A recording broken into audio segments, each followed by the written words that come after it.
Versus SRH ನಡುವಿನ ಈ high voltage fight ನಲ್ಲಿ ಮೇನ್ ಹೈಲೈಟ್ ಅಂದ್ರೆ ಭುವನೇಶ್ವರ್ ಕುಮಾರ್.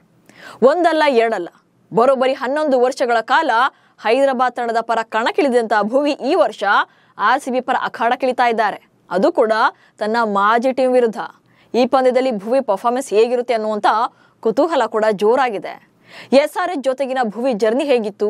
2016ರಲ್ಲಿ RCB ಫೈನಲ್ ನಲ್ಲಿ ಸೋಲೋಕೆ ಭುವಿನೇ ಕಾರಣವಾಗಿದ್ದು ಹೇಗೆ? ಈ ಬಗ್ಗೆ ಹೇಳ್ತೇನೆ. ನಾನು ಶಾಂತ. ನೀವು ಸುದ್ದಿಯಾನದ ಸಬ್ಸ್ಕ್ರೈಬರ್ ಆಗೋದಕ್ಕೆ ಮರಿಬೇಡಿ.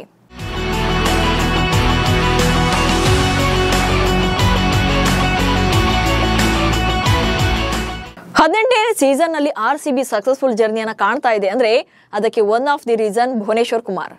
ಒಂದೆರಡು ಪಂದ್ಯಗಳು ದುಬಾರಿ ಆಗಿದ್ರು ಕೂಡ ಮ್ಯಾಚ್ ವಿನ್ನಿಂಗ್ ಪರ್ಫಾರ್ಮೆನ್ಸ್ ಅಂತೂ ಕೊಟ್ಟೇ ಇದ್ದಾರೆ. ಇದೀಗ ಸನ್ ರೈಸರ್ಸ್ ಹೈದರಾಬಾದ್ ವಿರುದ್ಧ ಕೂಡ ಅಂಥದ್ದೇ ಪ್ರದರ್ಶನ ನೀಡುವಂತ ನಿರೀಕ್ಷೆ ಇದೆ.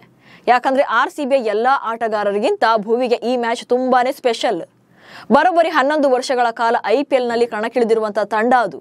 ಆ ಟೀಮ್ನ ಆಳ ಅಗಲ ಎಲ್ಲವೂ ಕೂಡ ಗೊತ್ತಿರುವಂತ ಭುವಿ ಈ ಪಂದ್ಯದಲ್ಲಿ ಹೀರೋ ಆಗ್ಲೇಬೇಕಿದೆ. 11 ವರ್ಷಗಳ ಬಳಿಕ ಹೈದರಾಬಾದ್ ವಿರುದ್ಧ ಆಡಲಿದ್ದಾರೆ ಭುವಿ. ಅಷ್ಟಕ್ಕೂ ಭುವಿ IPL ಜರ್ನಿ ಶುರುವಾಗಿದ್ದೆ RCBಯಿಂದ. 2009ರಲ್ಲಿ RCB ಮೂಲಕ IPLಗೆ ಪದಾರ್ಪಣೆ ಮಾಡಿದ್ರು. ಆ ಬಳಿಕ 2011ರಲ್ಲಿ ಪುಣೆ ವಾರಿಯರ್ಸ್ ಪರ ಕಣಕ್ಕಿಳಿದು 2013ರವರೆಗೆ ಆ ತಂಡದ ಭಾಗವಾಗಿದ್ರು. ಇನ್ನು 2014ರಲ್ಲಿ IPL ನಲ್ಲಿ ಸನ್ ರೈಸರ್ಸ್ ಹೈದರಾಬಾದ್ಗೆ ಸೇರಿದ ಭುವಿ ಅಲ್ಲಿಂದ 2024ರವರೆಗೆ ಅಂದ್ರೆ ಬರೋಬ್ಬರಿ 11 ವರ್ಷಗಳ ಕಾಲ ಹೈದರಾಬಾದ್ ಪರವೇ ಬೌಲಿಂಗ್ ಮಾಡಿದ್ರು. ಆದ್ರೆ 2025ರ ಮೆಗಾ ಹರಾಜಿಗೂ ಮುನ್ನ ಹೈದರಾಬಾದ್ ಫ್ರಾಂಚೈಸಿ ಭುವಿ ಅವರನ್ನ ರಿಲೀಸ್ ಮಾಡಿತ್ತು. ಹೀಗಾಗಿ ಹರಾಜಿನಲ್ಲಿ ರಾಯಲ್ ಚಾಲೆಂಜರ್ಸ್ ಬೆಂಗಳೂರು ತಂಡ ಅವರನ್ನ ಖರೀದಿ ಮಾಡಿತ್ತು.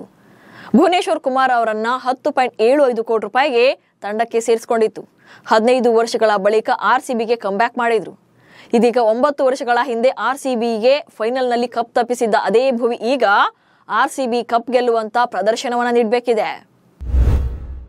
2016ರ ಫೈನಲ್ ನಲ್ಲಿ ಬೆಂಗಳೂರು ಸೋಲಿಗೆ ಭುವಿಯೇ ಕಾರಣ. ರಾಯಲ್ ಚಾಲೆಂಜರ್ಸ್ ಬೆಂಗಳೂರು ತಂಡಕ್ಕೆ 2016ರಲ್ಲಿ ಟ್ರೋಫಿ ಗೆಲ್ಲುವಂತ ಎಲ್ಲಾ ಅವಕಾಶ ಕೂಡ ಇತ್ತು. ಹೈದರಾಬಾದ್ ವಿರುದ್ಧ ಫೈನಲ್ ಪಂದ್ಯದಲ್ಲಿ ಕಣಕ್ಕಿಳಿದಂತ RCB ಪರ Chris Gayle, AB de Villiers, Virat Kohli, KL Rahul, Shane Watson ರಂತ ಲೆಜೆಂಡರಿ ಪ್ಲೇಯರ್ಗಳೇ ಕಣಕ್ಕಿಳಿದಿದ್ರು. ಆದ್ರೆ ಅಂತಿಮವಾಗಿ ಹೈದರಾಬಾದ್ ವಿರುದ್ಧ 8 ರನ್ಗಳಿಂದ ಸೋಲೋ ಮೂಲಕ ಟ್ರೋಫಿಯನ್ನ ಕಳ್ಕೊಂಡ್ರು. ಅಷ್ಟಕ್ಕೂ ಅವತ್ತಿನ ಪಂದ್ಯದಲ್ಲಿ ಹೈದರಾಬಾದ್ ಪರ ಅದ್ಭುತ ಬೌಲಿಂಗ್ ಪ್ರದರ್ಶನ ಮಾಡಿದ್ದು ಭುವನೇಶ್ವರ್ ಕುಮಾರ್. ಹಾಗಂತ ಅವತ್ತಿನ ಮ್ಯಾಚ್ ಅಲ್ಲಿ ಭುವಿ 1 ವಿಕೆಟ್ ಅನ್ನು ತೆಗೆದಿರಲಿಲ್ಲ. ಆದ್ರೆ RCB ತಂಡದ ಬ್ಯಾಟರ್ಗಳಿಗೆ ರನ್ನೇ ಕೊಟ್ಟಿರಲಿಲ್ಲ. 4 ಓವರ್ಗಳನ್ನ ಬೌಲ್ ಮಾಡಿದಂತ ಭುವಿ 6.25ರ ಸರಾಸರಿಯಲ್ಲಿ ಕೇವಲ 25 ರನ್ಗಳನ್ನ ಮಾತ್ರ ಬಿಟ್ಟುಕೊಟ್ಟಿದ್ರು. ನಿಜ ಹೇಳ್ಬೇಕಂದ್ರೆ ವಿಕೆಟ್ ಕೀಳೋ ಬೌಲರ್ಗಳಿಗಿಂತ ರನ್ಗಳನ್ನ ಬಿಟ್ಟುಕೊಡದೇ ಇರುವಂತಹ ಬೌಲರ್ಗಳೇ ಜಾಸ್ತಿ ಡೇಂಜರಸ್ ಆಗ್ತಾರೆ. ಅವತ್ತಿನ ಪಂದ್ಯದಲ್ಲಿ ಈ ಕೆಲಸವನ್ನ ಭುವಿ ಮಾಡಿದ್ರು.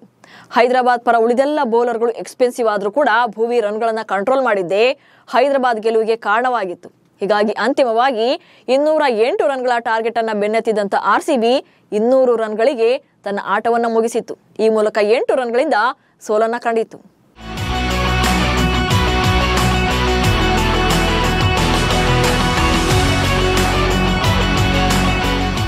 ಇನ್ನು ಇಷ್ಟೇ ಅಲ್ಲದೆ ಟೀಮ್ ಇಂಡಿಯಾ ಪರ ಕೂಡ ಮಿಂಚಿರುವಂತಹ ಭುವಿ 87 ಅಂತಾರಾಷ್ಟ್ರೀಯ T20 ಪಂದ್ಯಗಳನ್ನು ಆಡಿದ್ದಾರೆ.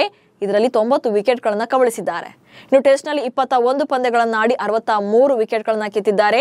ಏಕದಿನದಲ್ಲಿ ನೋಡೋದಾದ್ರೆ 121 ಪಂದ್ಯಗಳನ್ನು ಆಡಿ 141 ವಿಕೆಟ್ಗಳನ್ನು ಉರುಳಿಸಿದ್ದಾರೆ. ಅದರಲ್ಲೂ ಪಾಕಿಸ್ತಾನ ವಿರುದ್ಧ ನಡೆದಂತ ಪದಾರ್ಪಣೆ ಪಂದ್ಯದ ಮೊದಲ ಓವರ್ನಲ್ಲೇ 1 ವಿಕೆಟ್ ಅನ್ನ ಪಡೆದು ವಿಶ್ವ ಕ್ರಿಕೆಟ್ನ ಗಮನ ಸೆಳೆದಿದ್ರು. ಆದ್ರೆ 2022ರಲ್ಲಿ ಕೊನೆ ಬಾರಿಗೆ ಟೀಮ್ ಇಂಡಿಯಾ ಪರ ಆಡಿದ್ದಾರೆ. ಇನ್ನು IPL ನಲ್ಲಿ 2011ರಿಂದ ಈವರೆಗೆ 186 ಪಂದ್ಯಗಳಲ್ಲಿ ಕಣಕ್ಕಿಳಿದಿದ್ದು 193 ವಿಕೆಟ್ಗಳನ್ನ ಕಿತ್ತಿದ್ದಾರೆ. 200 ವಿಕೆಟ್ಗಳ ಮೈಲುಗಲ್ಲನ್ನ ತಲುಪೋಕೆ ಇನ್ನು 7 ವಿಕೆಟ್ಗಳಷ್ಟೇ ಬಾಕಿ ಇದೆ. ಒಟ್ನಲ್ಲಿ ವೇಗದ ಬೌಲರ್ ಆಗಿ ಕ್ರಿಕೆಟ್ ನಲ್ಲಿ ಈ ಮಟ್ಟಿಗಿನ ಸಕ್ಸಸ್ ಕಾಣೋದು ಅಷ್ಟು ಸುಲಭ ಇಲ್ಲ. ಯಾಕಂದ್ರೆ ಪದೇ ಪದೇ ಕಾಡುವಂತ ಇಂಜುರಿಗಳನ್ನ ಗೆದ್ದು ಕಂಬ್ಯಾಕ್ ಮಾಡಬೇಕಾಗುತ್ತೆ. ಅದರಲ್ಲೂ ಕೂಡ ಈಗಿನ ಟಫ್ ಕಾಂಪಿಟೇಷನ್ ನಲ್ಲಿ ಬೆರಳೆಣಿಕೆ ಮಂದಿಯಷ್ಟೇ ಸಕ್ಸಸ್ ಕಾಣ್ತಾರೆ. ಇಂತಹ ಕೆಲವು ಬೌಲರ್ಗಳಲ್ಲಿ ಭುವನೇಶ್ವರ್ ಕುಮಾರ್ ಕೂಡ ಒಬ್ರು. ಅದೆಲ್ಲಕ್ಕಿಂತ ಹೆಚ್ಚಾಗಿ ಭುವಿ ಒಬ್ಬ ಜೆಂಟಲ್ಮನ್ ಪ್ಲೇಯರ್. ನಮಸ್ಕಾರ.